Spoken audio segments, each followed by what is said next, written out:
बड़ी बड़ी परीक्षा। प्रदेश में भजनलाल सरकार के गठन के बाद पहली बड़ी परीक्षा होने जा रही है।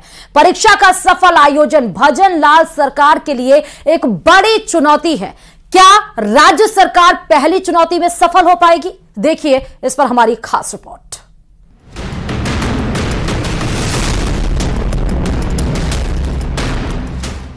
सीएम भजनलाल की पहली परीक्षा। पेपर माफिया पर लगेगी लगाम, सुरक्षा के पुख्ता इंतजाम। नई सरकार का नए साल नई चुनौती से सामना होने वाला, जब भजनलाल सरकार में पहली बार सरकारी भर्ती परीक्षा आयोजित होगी। हालांकि सरकार ने इसके लिए पूरी व्यवस्था टाइट कर दी है। पिछली सरकार में जिस तरह से एक के बाद एक पेपर लीक हुए, उसने सरकार की बड़ी फजीहत करवाई थी। अब ये चुनौती भजनलाल शर्मा के सामने है। ऐसे में पेपर माफिया तक पेपर ना पहुंच पाए, ये एक बड़ी चुनौती होगी, क्योंकि परीक्षा का आयोजन एक स्थान पर नहीं, कई स्थानों पर होगा। वहीं एडीजी एसआईटी प्रमुख ने भरोसा दिया है, परीक्षा में कोई गड़बड़ी नहीं हो पाएगी। आरपीएससी द्वारा 7 जनवरी को 12 बजे से 2 बजे जो परीक्षा आयोजित होने जा रही है, इसके लिए आरपीएससी, जिला प्रशासन, पुलिस और एसआईटी के द्वारा मिलकर आपस में डिस्कस करके विस्तृत तैयारी की गई है। आरपीएससी ने यह प्रबंध किया है कि प्रश्न पत्र सील्ड कंडीशन में कैंडिडेट को मिले। राजस्थान में भर्ती परीक्षाओं की शुरुआत हो जाएगी। सहायक आचार्य, पुस्तकालय अध्यक्ष एवं शारीरिक प्रशिक्षण अनुदेशक परीक्षा 2023 का आयोजन होगा। 12 बजे से 2 बजे तक परीक्षा होगी। पूरे राज्य में 600 से ज्यादा सेंटर्स बनाए गए हैं, लेकिन भरतपुर में तो इंटरनेट बंदी के आदेश जारी हो गए हैं। भरतपुर मुख्यालय पर 20 किलोमीटर के दायरे में इंटरनेट सेवाएं बंद की गई।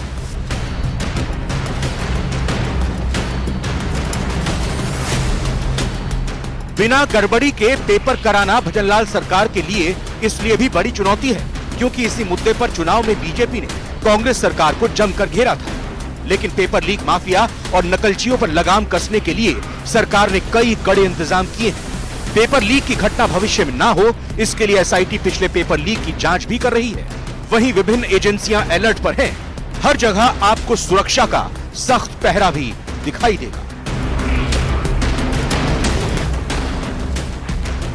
Bureau report, news 18 Rajasthan.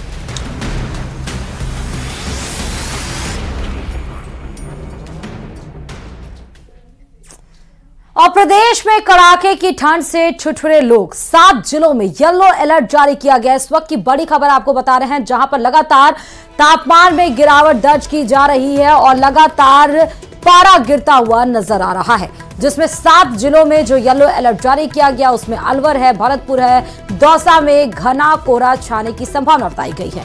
8 जनवरी से मौसम में बदलाव के संकेत भी दिए जा रहे हैं। कई जिलों में हल्की बारिश भी हो सकती है। सीकर सबसे सर्द इलाका बना हुआ है और कई जिलों में पारा 8 डिग्री के नीचे बना हुआ है। तो ठंड का सितम जारी है। प्रचंड ठंड में लोग ठिठुरे हुए नजर आ रहे हैं। मौसम की मार है और सर्दी अपार है। इसमें बता दें कि 7 जिलों में येलो अलर्ट भी जारी किया गया है। यहां तक कि कई इलाकों में जो टेम्परेचर है वो 8 डिग्री दर्ज की गई है। सीकर इन सब में सबसे ज्यादा सर्द इलाका डिनोट किया गया है। और साथ ही आपको यह भी बता दें कि अब मौसम के बदलाव भी नजर आ रहे हैं। पूरे राजस्थान में कड़ाके की सर्दी का दौर जारी है। वहीं राजस्थान का कश्मीर कहे जाने वाले माउंट आबू में भी कड़ाके की सर्दी का सितम देखने को मिल रहा है। वहीं न्यूनतम तापमान में भी लगातार गिरावट देखने को मिल रही है और गिरते हुए तापमान की वजह से कहीं ना कहीं सामान्य जनजीवन भी प्रभावित होता हुआ नजर आ रहा है।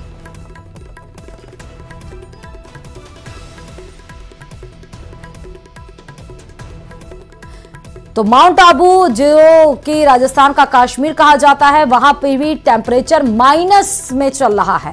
और माउंट आबू में कड़ाके की सर्दी का जहां सैलानी लोग खूब लुत्फ उठाते हैं, उसके साथ ही लोगों को भारी समस्याओं का सामना भी करना पड़ता है। जनजीवन अस्त व्यस्त हो जाता है क्योंकि पानी जम जाता है और लोग ठंड में कैसे पानी से काम करें। तो अब लगातार ये भी बोला जा रहा है, मौसम में बदलाव भी दर्ज किया जा रहा है। हल्के बारिश के आसार भी नजर आ रहे हैं। पूरे उत्तर भारत में कड़ाके की सर्दी पड़ रही है। खराब मौसम, बारिश और घने कोहरे में ठंड का प्रकोप बढ़ गया है और दिल्ली एनसीआर की अगर बात करें तो बर्फीली हवाओं के साथ गलन भी बढ़ गई है। लोग घरों में दुबकते हुए नजर आ रहे हैं। अगले 3 दिन तक दिल्ली, राजस्थान, हरियाणा और पंजाब में कोल्ड डे और सीवियर कोल्ड डे के आसार बताए गए हैं। मौसम विभाग ने भीषण ठंड में लोगों को बिना वजह बाहर ना निकलने की हिदायत भी दी है, क्योंकि इस मौसम में सर्दी जुकाम तो होता ही है, साथ ही जो लोगों को सांस लेने में तकलीफ होती है, ऐसी बीमारियां बढ़ जाती हैं।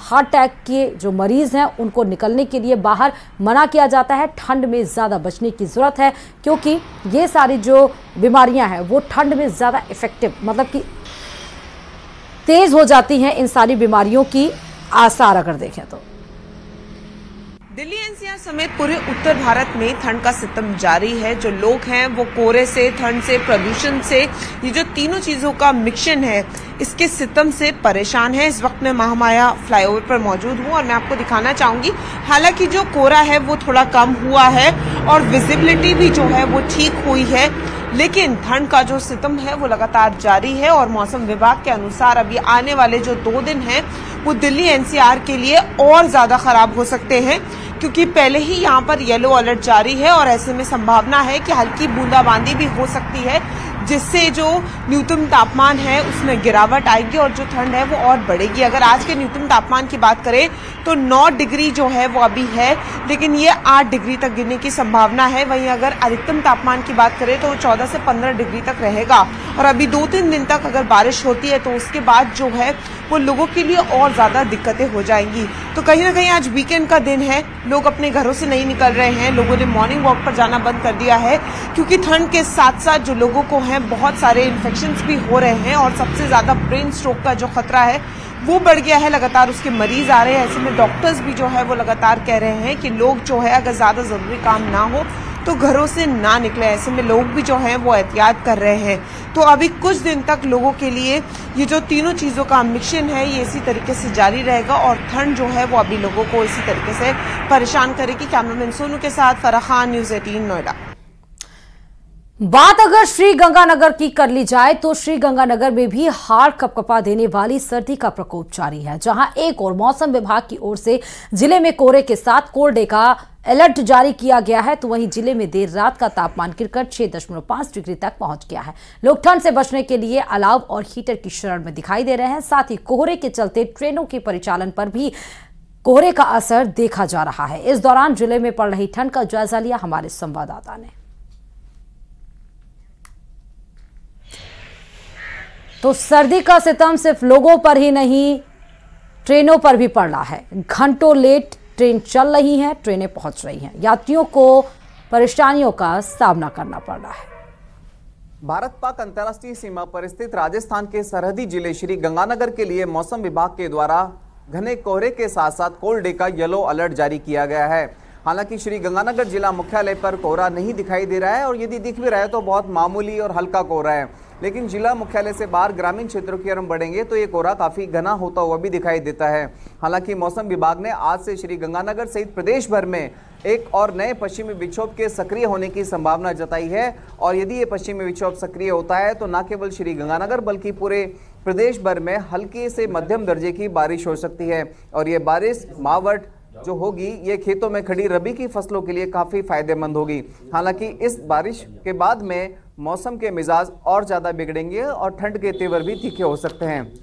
लेकिन फिलहाल जिस तरह से श्री गंगानगर जिला मुख्यालय पर मौसम के नज़ारे हैं मैं आपको दिखाऊं तो आप ये देखिए, इस समय श्री गंगानगर जिला मुख्यालय पर हल्का कोहरा है। हालांकि रात का तापमान तकरीबन 6.5 डिग्री सेल्सियस के आसपास दर्ज किए जाने की वजह से रात में गलन का एहसास भी लगातार बना हुआ है। वहीं दिन के समय भी ठिठुरन बनी हुई है, चूंकि हल्की ठंडी हवाएं चलती हैं। बेशक कल दिन में 2 घंटे के लिए सूर्यदेव के दर्शन हुए हों, लेकिन सूर्यदेव में इतनी तपिश नहीं थी कि श्री गंगानगर वासियों को इस हाड़ कपकपाती ठंड से थोड़ी राहत मिल सके।